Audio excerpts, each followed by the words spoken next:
Bienvenue sur la chaîne Interprétation biblique du Coran.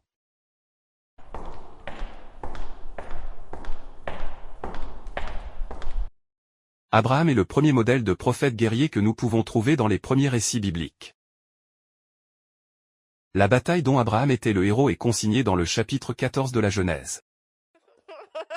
Dans ce récit relevant de la Torah, le verset 20 du chapitre 14 nous révèle que la victoire remportée par Abraham contre une coalition de 4 rois était une victoire d'Abraham sur ses oppresseurs.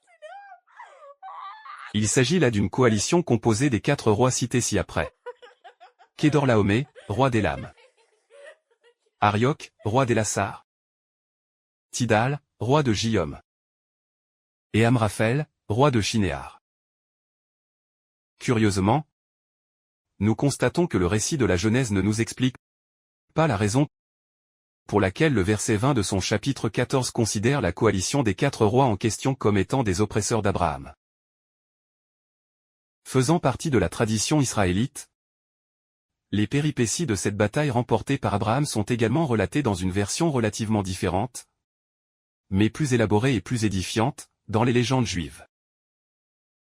Dans ces légendes, Amraphaël, roi de Shinéar, est identifié comme étant le roi Nimroud, voire le petit-fils de Nimroud.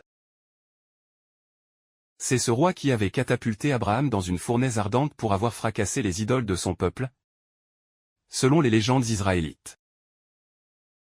Quant à Kedorlaomer, roi d'Élam, il est identifié comme étant initialement le général du roi Nimroud.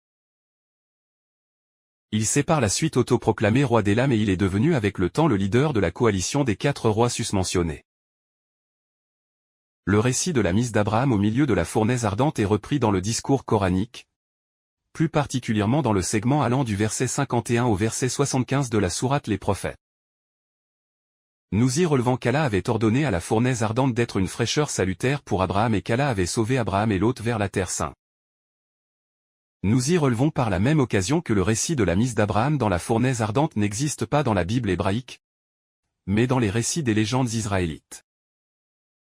Cela signifie que le Coran puise ses récits non seulement dans le Nouveau Testament et dans la Bible hébraïque, mais également dans les récits des légendes israélites.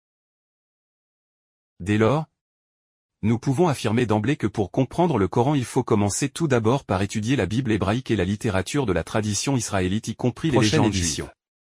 À la prochaine, les amis.